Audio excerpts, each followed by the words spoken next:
It's now been 2 weeks since the Russians first invaded Ukraine, and since then there have been death, destruction of property, and a lot of distress suffered mostly by the Ukrainian people. And the Ukrainian world of football is not exempt from all the chaos. As a matter of fact, some Ukrainian footballers and sports personalities have come out to talk about what they have experienced in these 2 weeks of the Russian conflict.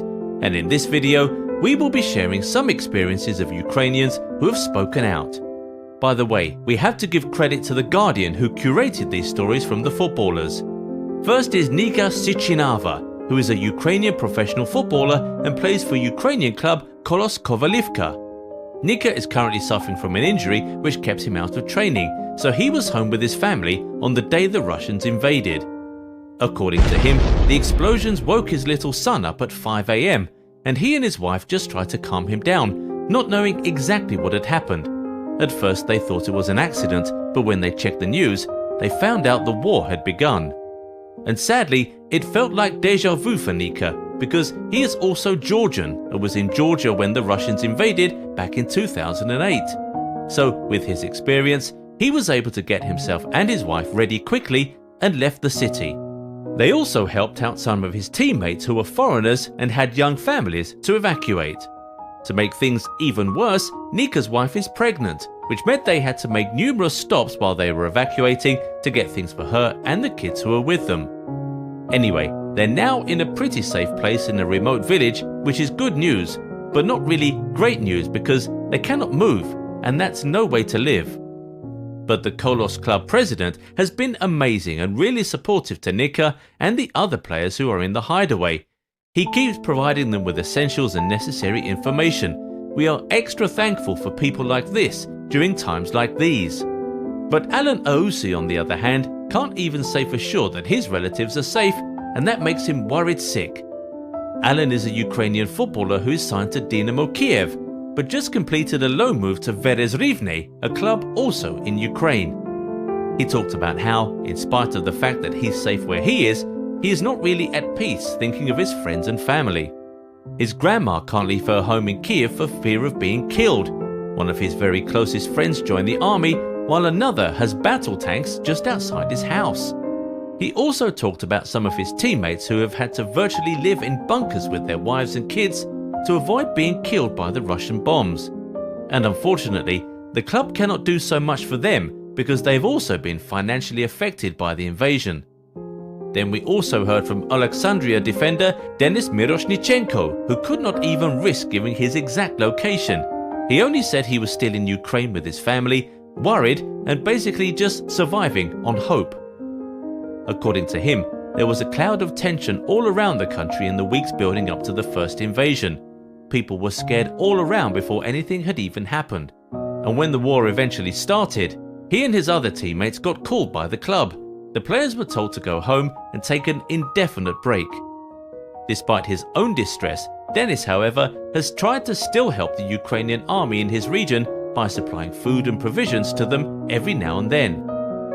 But this conflict has not only affected the footballers in Ukraine, the ones abroad have also had their own experiences.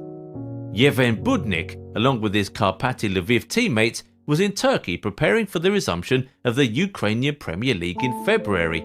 But then the invasion started while they were away, so they've been stuck there, far away from home ever since. The team's head coach has tried to keep training going to keep the minds of the players busy and occupied, but Budnik admitted that, in spite of this, sometimes he is just mentally incapable of participating because he keeps thinking of his family and friends back home. They're pretty much now living in the basement back in Ukraine, trying to avoid the bombs, and Budnik just can't stop thinking of how to get them out. And it's worse for him because one of the guys who played for his club's youth team, Vitaly Sapilo, already lost his life after volunteering to fight with the Ukrainian army to defend the country against the Russians. Even people who weren't born in Ukraine have had stories to tell. Mladen Bartulovic was born in Croatia, but he calls Ukraine his second home.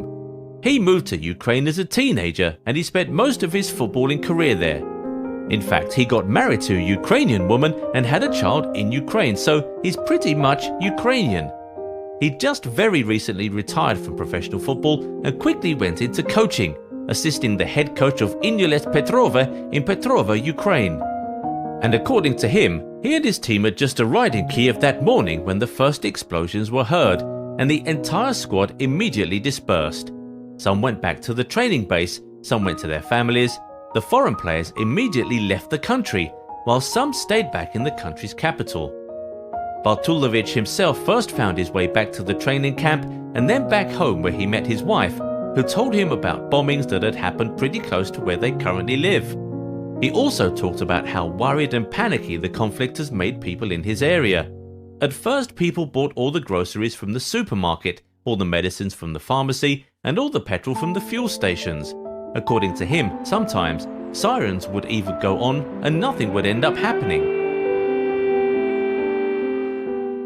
But the coach is keeping a positive outlook in spite of the fact that this is the third war he's experiencing in his 35 years on Earth, after having already experienced both the Yugoslavian War 30 years ago and the Donbass War in 2014. But there's a lesson here to learn from Bartulovich.